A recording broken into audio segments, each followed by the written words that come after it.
Paz seja convosco. Amém.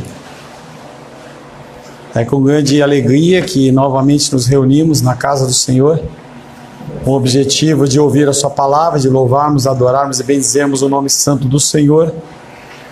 Não há outra motivação. A motivação não é nos privilegiar de algo, mas a motivação é estarmos em gratidão diante do Senhor, aquele que era, aquele que é e aquele que há de vir. Poderoso Deus, nosso Deus bendito, glorioso e majestoso.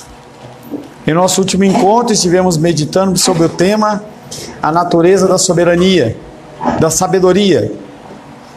Pensar antes de falar, fazer as tarefas prestando atenção, manter o foco. Muitos livros da Bíblia tratam quase que exclusivamente a respeito do tema de sabedoria. Os dois principais são Provérbios e Eclesiastes, os mais comuns.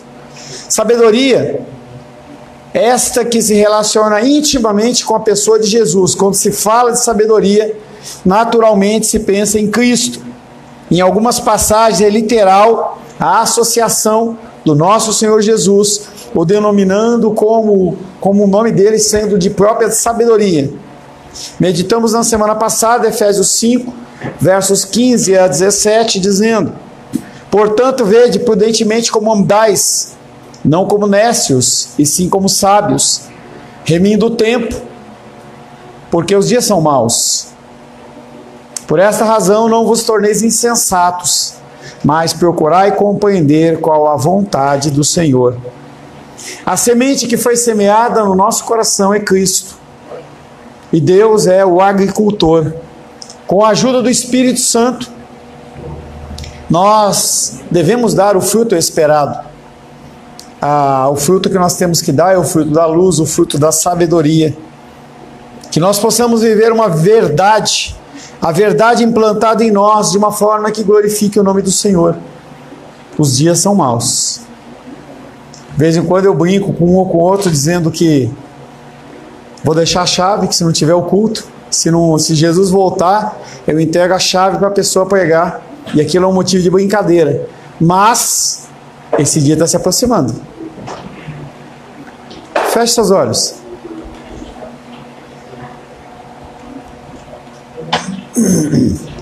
Quero que você fique com seus olhos fechados um breve momento, e nós vamos fazer um silêncio aí de 15 segundos.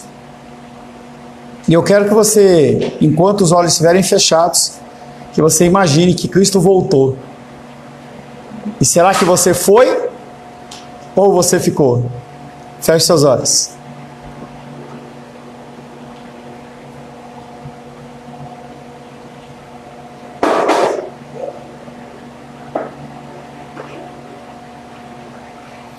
E aí, antes de você abrir os seus olhos, imagine o que você vai ver, o que você veria diante dos seus olhos se realmente Cristo tivesse voltado. Até o barulho que ocorreu poderia ser algo caindo enquanto a pessoa subiu aos céus. Não vai ter uma segunda chamada, e você tem que pensar muito claramente em relação a isso. Olha, abrir os olhos. A palavra de hoje tem como título a plenitude do Espírito Santo. Você não é chamado para viver o mesmo, ou para viver o comum.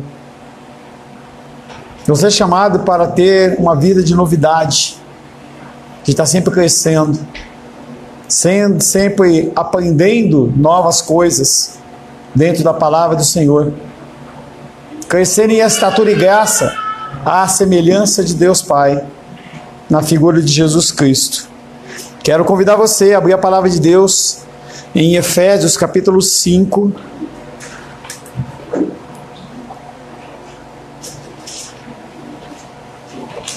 Efésios capítulo 5, nós vamos ler do verso 13 em diante. Verso 15, capítulo 5, versos 13 em diante.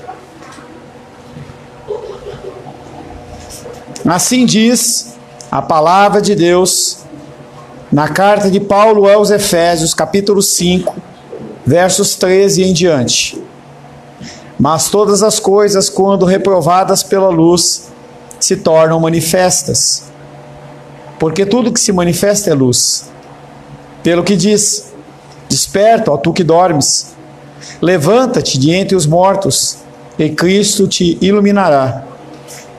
Portanto, vede prudentemente como andais, não como nécios, novos na fé, e sim como sábios, remindo o tempo, porque os dias são maus. Por essa razão não vos torneis insensatos, mas procurai compreender qual é a vontade do Senhor.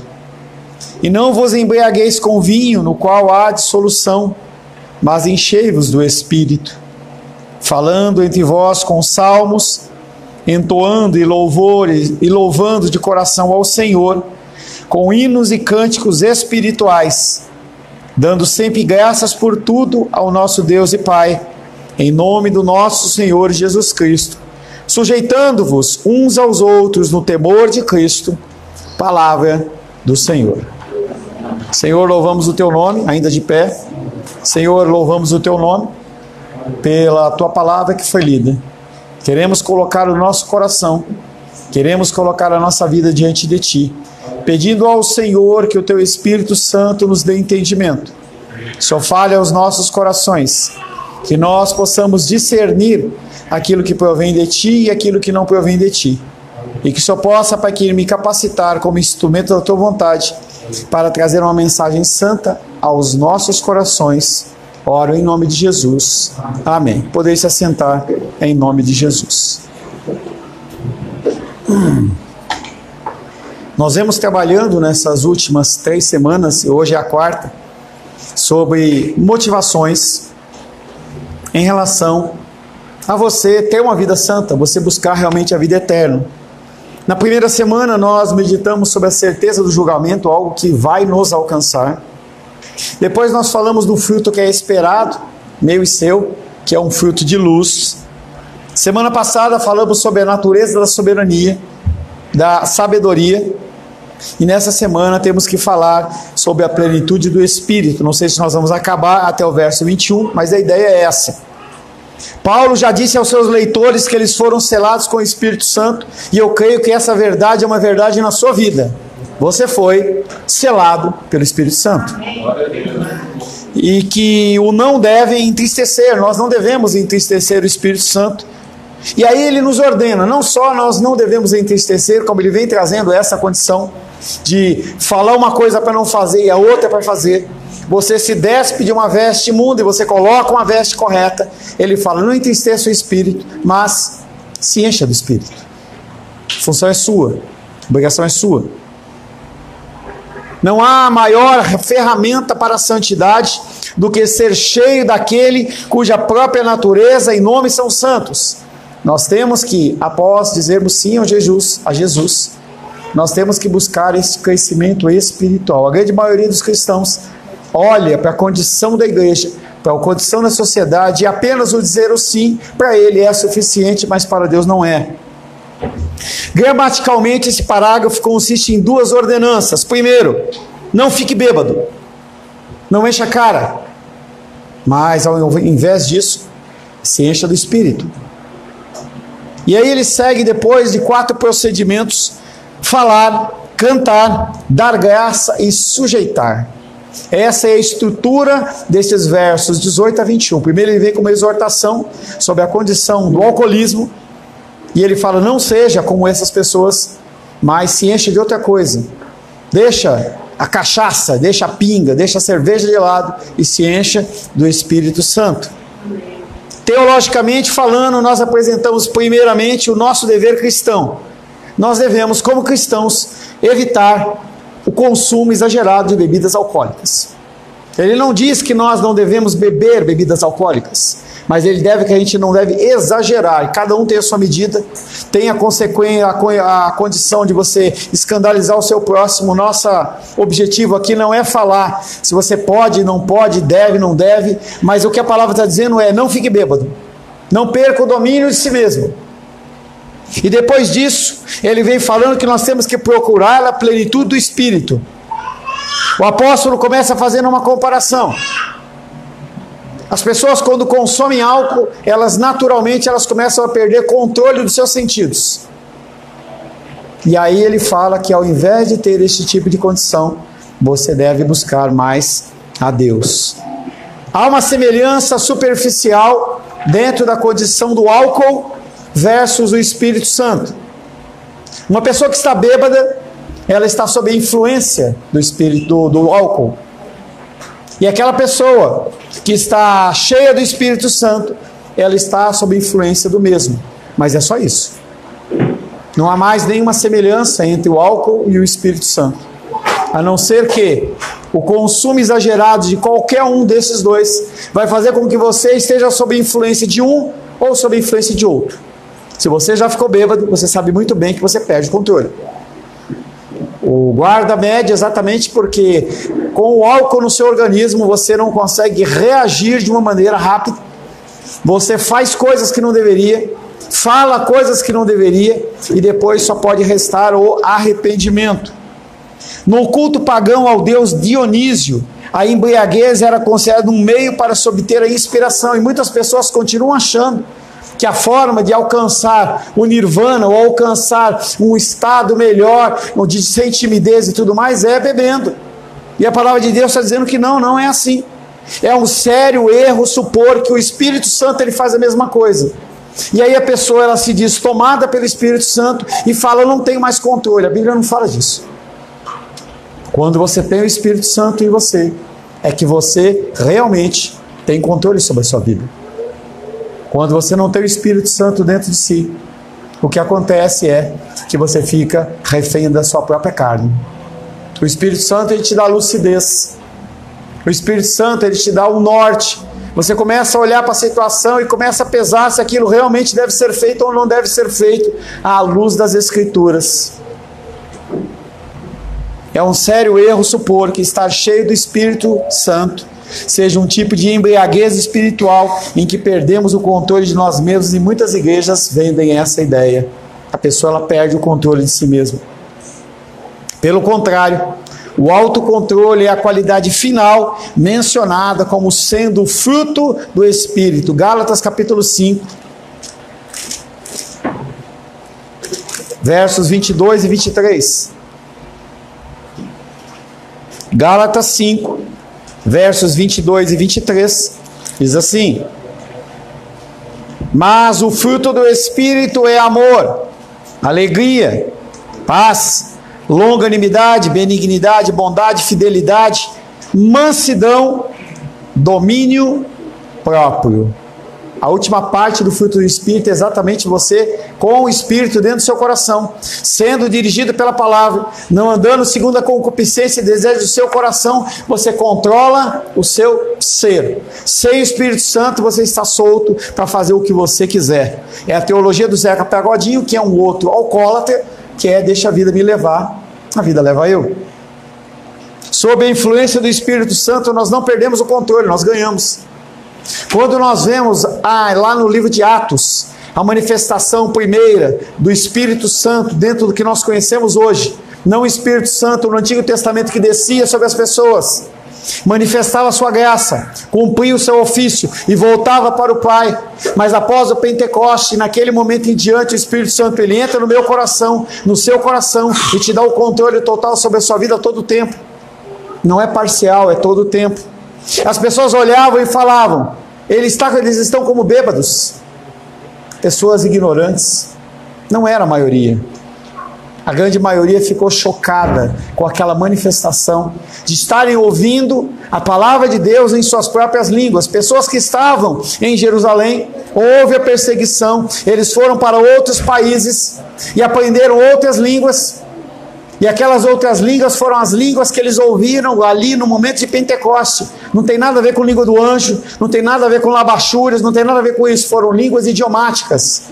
O Senhor ele capacitou aqueles homens a falar em outras línguas para que aquelas pessoas atestassem que quem estava falando não eram homens, mas eram o próprio Deus.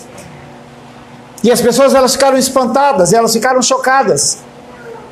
Tanto que Pedro ele fala, nós não estamos bêbados. É apenas 10 horas da manhã, é apenas 9 horas da manhã, ninguém bebe essa hora. Quem já bebeu, bebeu. Os que vão beber ainda vão beber mais tarde, na hora do almoço para frente. E ele começa o discurso de exortação daquele povo, em que aqueles que achavam que eles estavam bêbados, eles saíram e os outros ficaram ouvindo. E mais de 3.000 pessoas se converteram. Porque o Espírito Santo estava naquele lugar. Porque o Espírito Santo estava agindo naquelas vidas. Pessoas que têm o Espírito são atraídas pela palavra. Pessoas que não têm o Espírito Santo e não vão ter o Espírito Santo, eles fazem chacota do que é de Deus e que não é de Deus. E cada vez mais nós vamos viver essa realidade. Cada vez mais você estar com a Bíblia no teu painel, ou você dizer que você vai para a igreja, você vai ser chamado de tolo. E aí você vai ter que decidir, você é uma pessoa realmente chamada pelo Espírito Santo, ou você é mais uma pessoa que só professa Deus quando você o precisa. Podemos fazer uma comparação e um útil contraste entre os dois estados de embriaguez. O álcool, farmacologicamente, ele não é um estimulante. Ele é uma coisa depressiva. Ele acalma você. Se você está nervoso, você fica mais calmo. Alguns ficam irados, mas o seu estado, a ação do álcool em nós, ela nos deixa mais calmos, mais moles. Ele não é um estimulante, ele é um depressivo. Ele vem trazendo uma condição da pessoa de pensar, de fazer algumas coisas diferentes. Enquanto a ação do Espírito Santo é um estimulante. Ele vem trazendo a nossa plena consciência, em que você ali, você começa a tomar decisões pautadas na palavra, sabendo que há consequências para cada coisa que você faz. Aquele que está debaixo do controle do álcool, ele não para pensar. Ele simplesmente se deixa levar. Por isso que nós temos que cada vez mais deixarmos do consumo do álcool e nos enchermos do Espírito. Quanto mais você lê a palavra, quanto mais você ora, quanto mais você medita, mais você se enche do Espírito. É um enchimento que não é um momento só. Há um momento que você conhece a Deus, mas aquilo não pode ser o seu basta. Não pode ser o sol suficiente da sua vida. Você tem que olhar aquilo ali como um ponto de partida. É como aquela corrida de revezamento, a pessoa ela entrega o bastão, você tem que correr mais, e você entrega e o outro corre mais, e a gente tem que estar nesse processo a vida inteira. O que o Espírito Santo faz é exatamente o oposto. Se fosse possível colocar o Espírito Santo no manual da farmacologia, ele se classificaria entre os estimulantes. Realmente ele estimula, ele mostra, ele renova as nossas faculdades, mente, intelecto, coração e vontade. Pessoas doentes, mentais, lendo a palavra de Deus se renovam. Nosso cérebro, ele tem uma condição que chama-se plasticidade, já falei para vocês. Quanto mais você enche a sua mente de coisas que vêm dos céus, do alto, a sua mente, ela começa a se renovar. Você começa a ficar mais inteligente, você começa a se lembrar mais das coisas. Quando você olha homens e mulheres do Antigo Testamento, como Moisés, 120 anos, aquele homem estava lúcido. Não era uma pessoa que perdia, que era gagá, não. A gente começa a ficar gagá quando você começa a se dedicar a coisas que não prestam, como mídias sociais. Isso não serve para nada.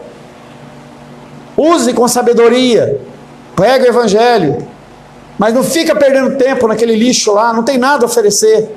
A única coisa que ela tem a oferecer é coisas para te tirar do centro e colocar dúvidas no seu coração. E isso as mídias sociais fazem muito bem, porque tem toda sorte de pensamentos. Hoje, se eu falar para você falar alguma coisa, você pode se sentir envergonhado, mas lá você abre seu coração e fala tolices, e compartilha tolices. O resultado da embriaguez, diferente da ação do Espírito Santo, é a confusão. Ou, conforme o versículo diz, dissolução. Ou você vive em sensatez, ou você vive em confusão. As pessoas que estão bêbadas se entregam a ações desenfreadas e descontroladas, comportam-se como animais, até mesmo pior. Pessoas que bebem, que perdem o controle, elas são como animais, guiadas por instinto. Dá um volante na mão de um bêbado, que você vai ver o instinto dele de animal. Os resultados de estar cheio do Espírito Santo são diferentes. Manu, por gentileza, sente do lado da mamãe. Helena, sente do lado da mamãe, por favor. Se o excesso de álcool desumaniza e transforma um ser humano em fera, a plenitude do Espírito Santo nos torna mais humanos, pois nos torna semelhantes a Cristo. O apóstolo Paulo, então, depois de chamar a atenção em relação ao consumo do álcool, que era algo comum na sociedade greco-romana, ele vem mostrando 4 formas, 4 resultados benéficos. Quais são os privilégios que você tem? O que você ganha por você agir conforme o Espírito Santo e não segundo a sua própria carne. Daniel, preciso que você sente aqui na frente ou você vai ficar tranquilo aí? Tranquilo? Primeiro benefício de ser guiado e dirigido pelo Espírito Santo: comunhão. Você vai se encontrar com irmãos e irmãs, com pessoas, e você vai se sentir bem. O ambiente cristão vai te ser agradável. O ambiente cristão ele vai te ser atrativo. Mágoas no coração, tristeza, condição pecaminosa, ira, faz com que você não sinta desejo de ir para a casa do Senhor. Falta de perdão faz com que você não queira ir para a casa do Senhor, porque o Espírito Santo, que aqui habita em mim, habita em você, constrange o coração das pessoas. E as pessoas elas não conseguem lidar com isso. Falando entre vós com salmos, hinos e cânticos espirituais. Modere as suas palavras.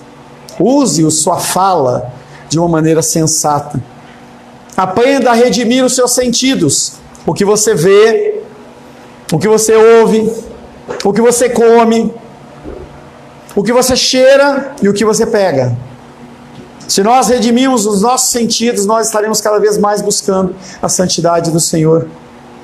Jó, ele olha para o Senhor, diante da sociedade que ele vivia e diz: eu faço um voto, eu faço uma aliança dos meus olhos com o Senhor.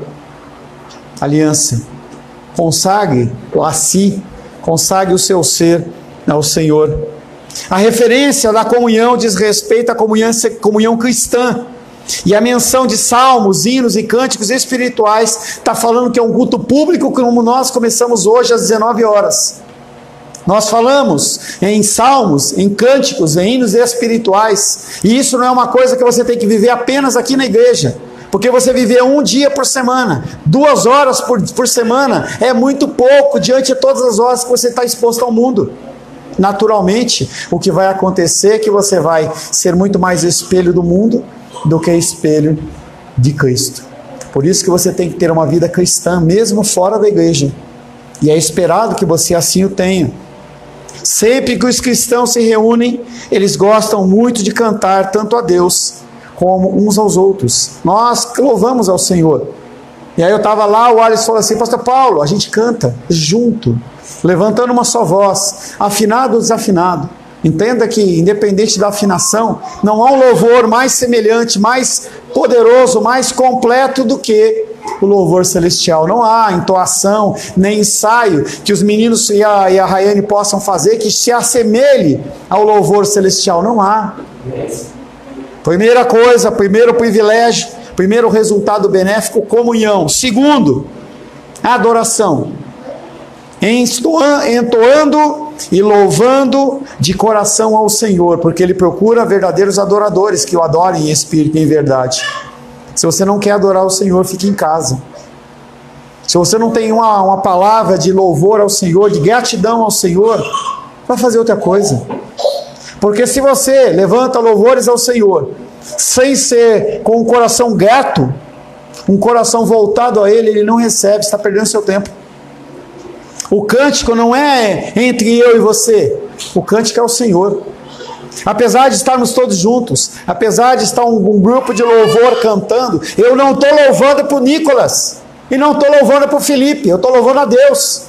Você só está direcionando o seu olhar para frente, mas o seu coração é para o alto. Nós temos que entender isso. Assim nós podemos alcançar o Senhor. O louvor autêntico tem a ver com isso. O louvor autêntico tem a ver com o louvor destinado ao Senhor.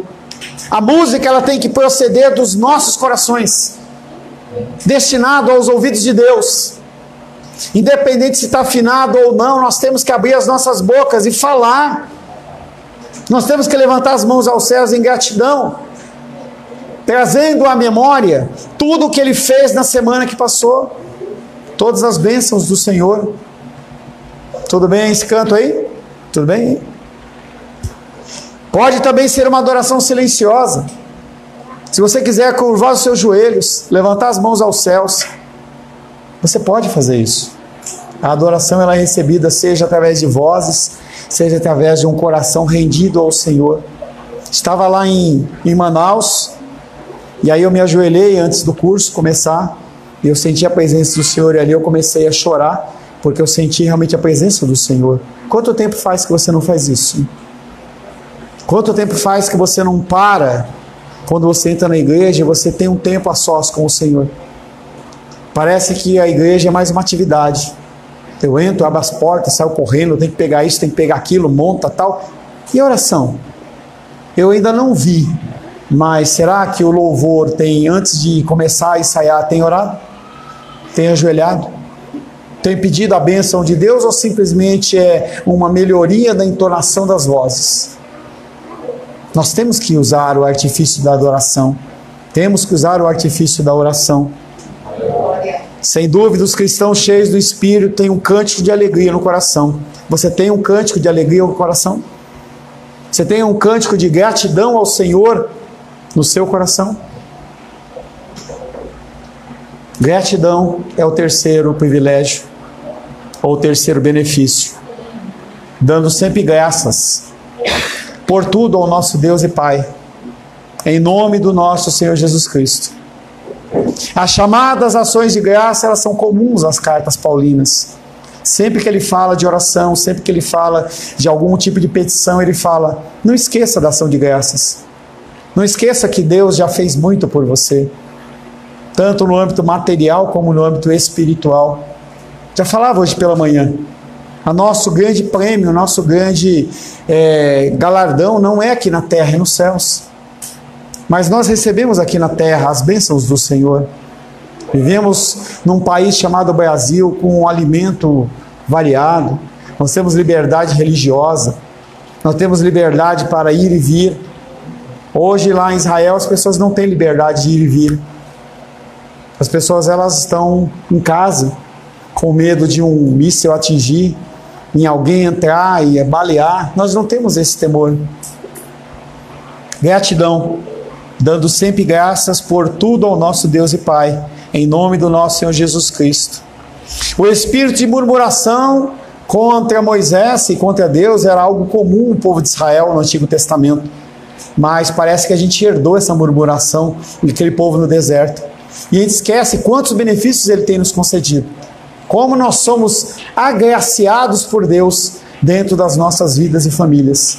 Estava lá na casa lá de um pastor e ele compartilhava comigo a dificuldade que ele tem com o filho dele que no nascimento não teve oxigenação no sangue. Hoje ele tem 16 anos, 17 anos, mais ou menos a idade dos Elos, e aquele homem, ele grita de noite, ele acorda de madrugada, 4 horas. Você consegue mensurar isso?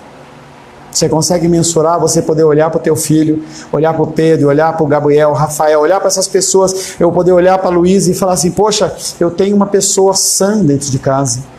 Eu tenho uma pessoa que não tem problemas mentais dentro de casa. O crente cheio do Espírito Santo, ele não está cheio de queixas, mas sim de ações de graça. Embora o texto diga que nós temos que ser gratos por tudo, nós temos que fazer isso com muito cuidado. Porque há pessoas que acham que tem que agradecer até pela guerra de Israel.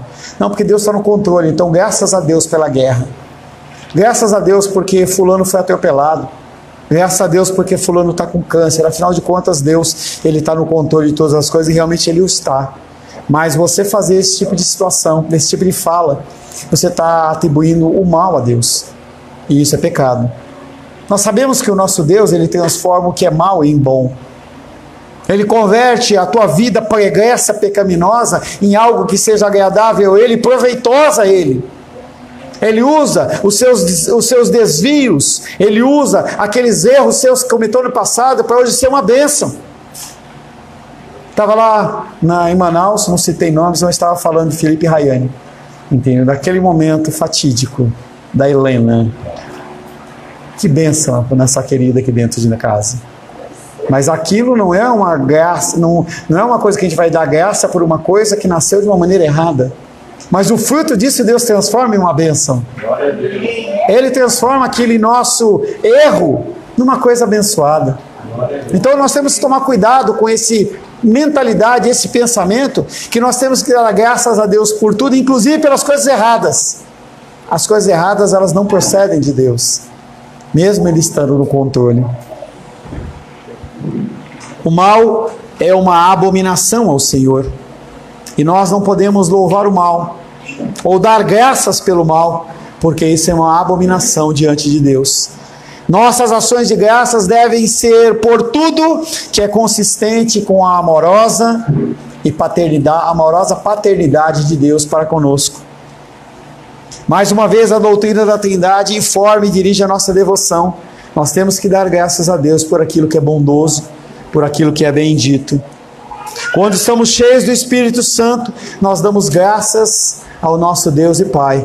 Quando você enche a sua boca de murmuração, você está cheio do espírito de porco, porque não é o Espírito Santo que está dentro do seu coração. Quando você pensar em murmurar, reclamar a terceiros que não podem ajudar nada a você, lembre-se que isso é uma atitude abominável ao Senhor. Você entristece a Deus em relação à sua falta de confiança. Porque Ele sabe que quando você reclama do seu trabalho, quando você reclama do seu salário, você reclama do seu esposo, reclama do seu marido, quando você age de uma maneira errada, para pessoas que não podem te ajudar, e esse é o problema da murmuração, você na verdade está reclamando de Deus. Da mesma maneira que Adão, quando olha para Deus, fala assim: o problema não sou eu, Adão, ó Deus, o problema é a mulher que o Senhor me deu. Eu estou culpando o meu próximo, e em contrapartida eu culpo Deus que concedeu a mulher a ele. Submissão. Sujeitando-vos uns aos outros no temor de Cristo. Aqui temos mais uma ordenança que decorre do mandamento: enchei-vos do Espírito, como os 3 anteriores. Não é uma petição, não é uma sugestão, é uma ordenança de Deus para conosco. Julia, olha para cá, tá? Papai do céu que está falando hoje, agora, para você ouvir, tá bom? Às vezes uma pessoa que alega ter recebido a plenitude do Espírito Santo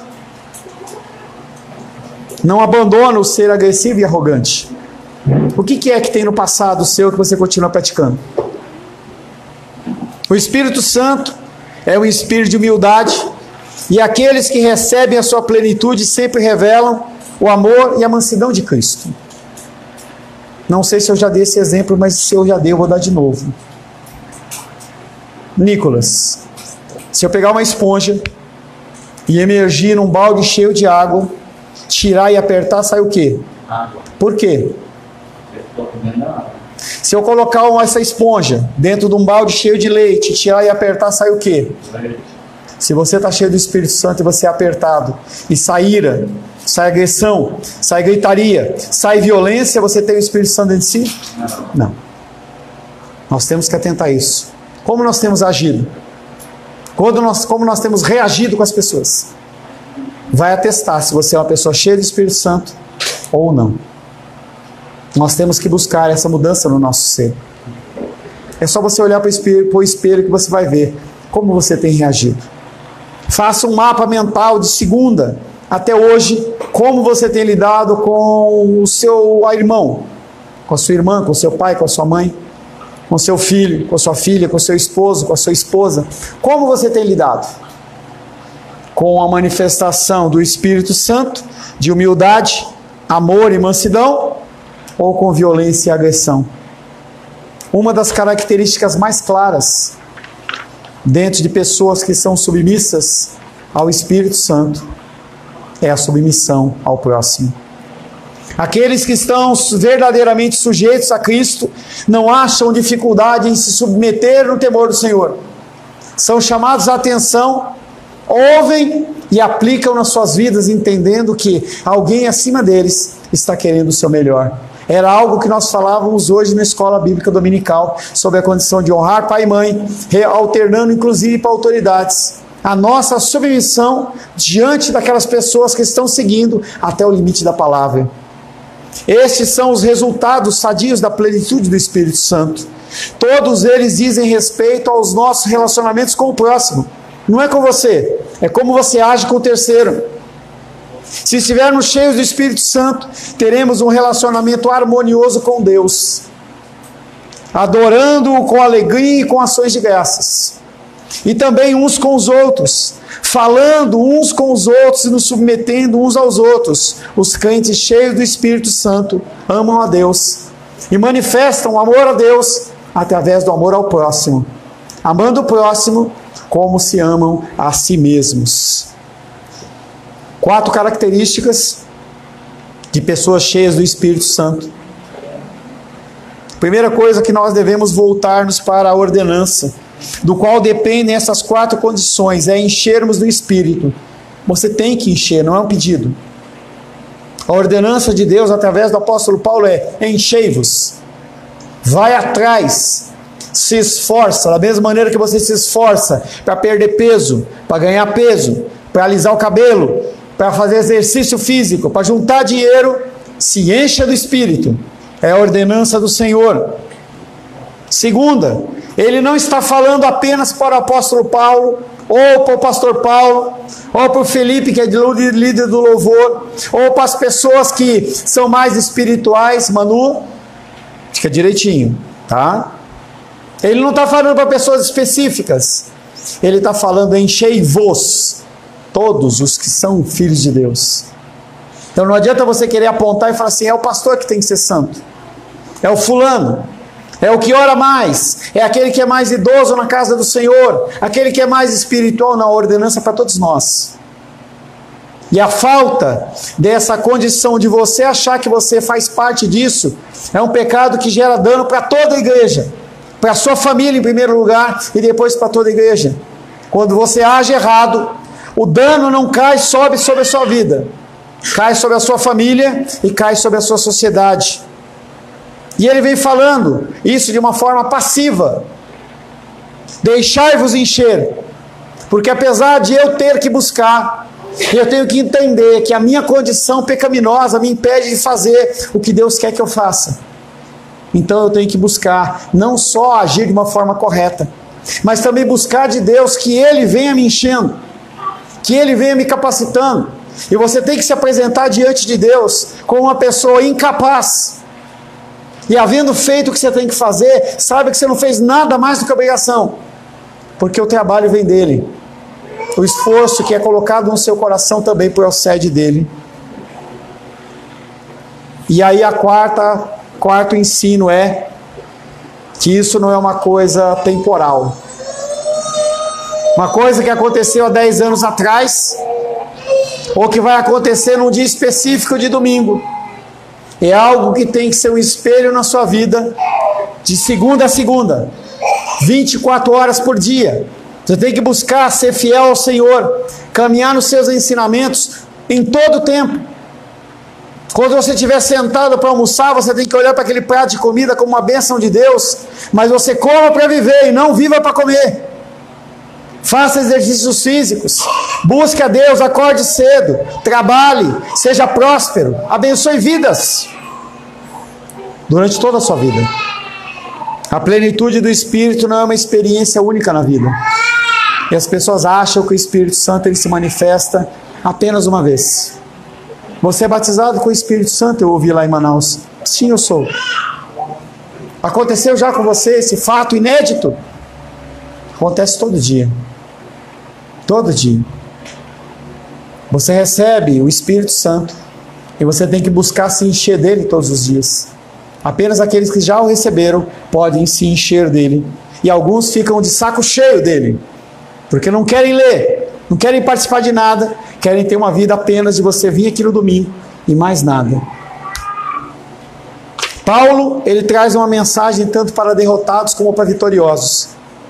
E é a palavra que você pode levar àqueles que não conhecem ao Senhor.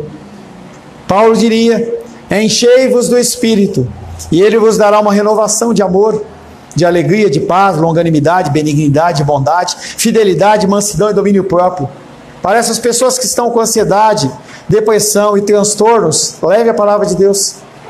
Se essa pessoa ela precisar de um tratamento químico, acompanhe, mas alimente ela do remédio que vai realmente trazer a cura. Aquilo que não vai trazer a solução para aquele momento, mas vai trazer a solução para o resto da vida. Nós estamos cansados de soluções paliativas. Nós estamos cansados de tomar um remédio que só faz efeito naquela hora. E daqui a pouco você está sentindo a dor de novo, está sentindo aquele mal-estar de novo. Nós temos que aprender de Deus, que dele procedem as bênçãos dos céus. E para os vitoriosos, aqueles que realmente buscam, dia após dia, graças a Deus, Deus tem me concedido esse privilégio de ter essa fome, esse desejo de buscar Ele todos os dias. Em alguns dias está mais fraco, em alguns dias está mais forte, mas essa vontade sempre. Paulo diz para mim e para você, que é um vitorioso, uma pessoa que já tem o Espírito Santo dentro do coração, continuar se enchendo do Espírito Santo. Pratique a ação de graças por aquilo que Ele te deu até agora. Mas não diga que você já chegou ao alvo. Não fique satisfeito. Da mesma maneira que você não fica satisfeito pela tua condição financeira e profissional, e você não tem que ficar realmente. Não fique satisfeito com a sua condição espiritual. Deus, Ele tem muito mais a dar. A palavra de Deus diz que Ele tem coisas inefáveis, que você pode pensar e imaginar no melhor. Ele suplanta isso, Ele transcende esse tipo de coisa. Fique com o pensamento. Não se embriague, não só de álcool. Não se embriague de séries da Netflix. Não se embriague de academia. Não se embriague de esportes. Não se embriague de relacionamentos pessoais. Não se embriague de mídias sociais. Mas ao invés disso, use o seu tempo com sabedoria. Faça a remissão do seu tempo, porque os dias são maus. E nesse dia, aquele que vai ficar de pé é aquele que é cheio do Espírito Santo. Aquele que não é cheio do Espírito Santo, ele vai cair e vai ficar jogado no chão. Amém, queridos? Amém. Senhor Deus, louvamos o Teu nome pela finalização do capítulo 5 de Efésios. Recebemos muitos ensinamentos. Fomos, Pai querido, adornados de pedras preciosas na nossa mente. Cabe a nós, Pai querido, tomar posse dessas joias e utilizarmos no nosso dia a dia. Nós, Pai querido, não devemos esperar para utilizar ocasiões especiais, mas temos que utilizar, Pai querido, com pessoas especiais, aquelas pessoas com as quais o Senhor nos concedeu o privilégio de conviver. Nossa família em primeiro lugar, pessoas que conosco convivem e toda a sociedade. Nos convence do pecado, da justiça e do juízo. Oramos em nome de Jesus. Amém. Graças ao nosso bom, querido e amado Deus.